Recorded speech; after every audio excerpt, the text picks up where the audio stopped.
ಈ ಒಂದು ರಾಷ್ಟ್ರೀಯ ರಸ್ತೆ ಸುರಕ್ಷತಾ ಜಾಥಾ ಕಾರ್ಯಕ್ರಮದಲ್ಲಿ ಸಮಯಕ್ಕೆ ಸರಿಯಾಗಿ ನಮ್ಮ ನ್ಯಾಯಾಧೀಶರು ಆಗಮಿಸಿ ಈ ಕಾರ್ಯಕ್ರಮಕ್ಕೆ ಚಾಲನೆ ಕಾರ್ಯಕ್ರಮವನ್ನು ಯಶಸ್ವಿಯಾಗಿ ನಡೆಸಿಕೊಂಡು ಪತ್ರಿಕಾ ಮಾಧ್ಯಮದವರು ತಾವೆಲ್ಲ ಬಂದು ಈ ಕಡೆ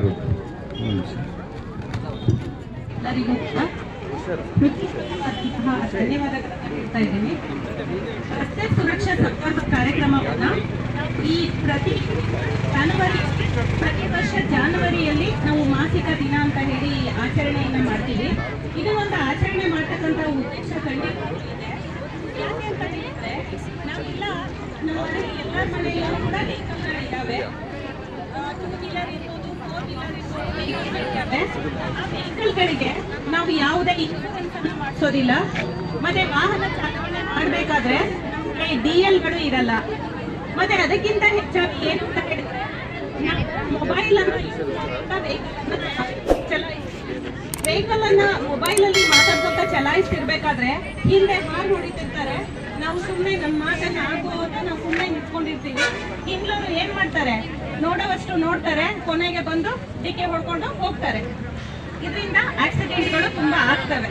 ಮತ್ತೆ ಏನು ಅಂತ ಹೇಳಿದ್ರೆ ಹೆಲ್ಮೆಟ್, ಇವಾಗ ನಮ್ಮ ಸ್ಟೂಡೆಂಟ್ಸ್ಗಳಿರೋದ್ರಿಂದ ನಾನು ಹೇಳ್ತಾ ಇದ್ದೀನಿ, ಹೆಲ್ಮೆಟ್ ಅನ್ನೇ ಹಾಕೊಳ್ಳೋದಿಲ್ಲ.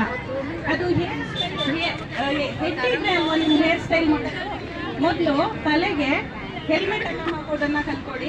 ಮತ್ತೆ ಇನ್ನೊಂದು ಹೇಳಿದ್ರು, ಈಗ PO ಅವರು ಹೇಳಿದ್ರು, ಮತ್ತೆ ಮ್ಯಾನೇಜರ್ ಅವರು ಹೇಳಿದ್ರು, ಏನಂದ್ರೆ ವೆಹಿಕಲ್ ಅನ್ನ ಚಾಲನೆ ಮಾಡ್ಬೇಕಾದ್ರೆ ನಾವು ಕುಡಿದು ಚಲಾವಣೆ ಮಾಡ್ತೀವಿ. ಕುಡ್ದಿರ್ಬೇಕಾದ್ರೆ ನಮ್ಮ ಬಾಡಿ ನಮ್ಮ ಕಂಟ್ರೋಲ್ ಅಲ್ಲೇ ಇರಲ್ಲ. ಆ ಬಾಡಿ ಒಂದು ವೆಹಿಕಲ್ ಅನ್ನ ಕಂಟ್ರೋಲ್ ಮಾಡಕ್ ಸಾಧ್ಯ ಇದೆಯಾ? ನಾವು ಹೋಗಿ ಇನ್ನೊಬ್ರಿಗೆ ಗುದ್ಬೋದು, ಇಲ್ಲ ಇನ್ನೊಬ್ರು ನಮ್ಗೆ ಬಂದು ಗುದ್ಬೋದು, ಇಲ್ಲ ನಾವೇ ಗುದ್ಕೊಂಡು ಬಿದ್ದು ಹೋಗ್ಬೋದು. ಆವಾಗಲೂ ಕೂಡ ಅಪಘಾತ ಆಗಿ ನಮ್ಗೆ ಏನೋ ಕೈ ಕಾಲು ಮುರಿದು ಹೋಗ್ಬೋದು, ಡೆತ್ ಆಗ್ಬೋದು, ಏನಾದ್ರೂ ಆಗ್ಬೋದು. ನಮ್ಮನ್ನ ನಂಬಿರ್ತಕ್ಕಂತಹ ನಮ್ಮ ಕುಟುಂಬ ವರ್ಗದವರು ಇರ್ತಾರೆ, ನಾವೇನೋ ಸತ್ತೋಗ್ಬಿಡ್ತೀವಿ. ನಮ್ಮನ್ನ ನಂಬ್ಕೊಂಡಿರೋರು ಏನಾಗ್ತಾರೆ, ಅವರಿಗೂ ಕೂಡ ದಿನಾಲು ಅಳ್ಬೇಕಾಗುತ್ತೆ. ಮತ್ತೆ ಏನಂತ ಹೇಳಿದ್ರೆ ಇನ್ಶೂರೆನ್ಸ್ ಇಲ್ದೇನೆ ಗಾಡಿಯನ್ನ ಚಲಾಯಿಸಿ ಅಥವಾ DL ಇಲ್ದೇನೆ ಗಾಡಿಯನ್ನ ಚಲಾಯಿಸ್ಕೊಂಡು ಹೋಗಿ ಅಂತ ಹೇಳಿದ್ರೆ ಮುಂದೆ ಏನಾದ್ರೂ MEC ಕೇಸ್ಗಳು ಆಯ್ತು ಅಂತ ಹೇಳಿದ್ರೆ, ಮೋಟಾರ್ ವೆಹಿಕಲ್ ಆಕ್ಸಿಡೆಂಟ್ ಕೇಸ್ ಆಯ್ತು ಅಂತ ಹೇಳಿದ್ರೆ ಏನಾಗುತ್ತೆ, ನಮ್ದು ಮನೆ ಮಠ ಜಮೀನು ಎಲ್ಲ ಮಾಡಿಕೊಂಡು ನಾವು ಕಾಂಪೆನ್ಸೇಷನ್ ಪರಿಹಾರವನ್ನ ಕೊಡಬೇಕಾಗುತ್ತೆ.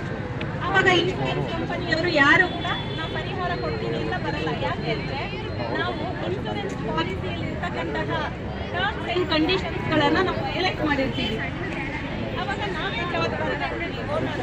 ಏನೋ 1 ಎಕರೆ ಜಮೀನು ಇರುತ್ತೆ, ಅದನ್ನೇ ಮಾಡಿಕೊಂಡು ಕಾಂಪೆನ್ಸೇಷನ್ ಇದೆಲ್ಲ ಆಗುತ್ತೆ. ಅದಕ್ಕಾಗಿ ಎಲ್ಲ ಆಗಬಾರ್ದು ಅಂತ ಹೇಳಿದ್ರೆ ಏನ್ ಮಾಡ್ಬೇಕು ಅಂತ ಹೇಳಿದ್ರೆ, ನಾವು ರಸ್ತಾ ನಿಯಮಾವಳಿಗಳು ಇದಾವಲ್ವಾ, ರೋಡ್ ರೂಲ್ಸ್ಗಳಿದಾವೆ, ಅವುಗಳನ್ನ ನಾವೆಲ್ಲರೂ ಪಾಲನೆಯನ್ನು ಮಾಡೋಣ. ಅದು ನಾನು ಆಗಿರ್ಬೋದು, ನೀವು ಆಗಿರ್ಬೋದು, ಪ್ರತಿಯೊಬ್ಬರು ಕೂಡ ಪ್ರತಿಯೊಬ್ಬ ನಾಗರಿಕರು ಅದನ್ನ ಪಾಲನೆ ಮಾಡೋಣ ಅಂತ ಹೇಳಿದ್ರೆ ನಮಗೆ ಮಾತಾಡಿ ಕೊಟ್ಟಂತಹ ಎಲ್ಲರಿಗೂ ಧನ್ಯವಾದಗಳು.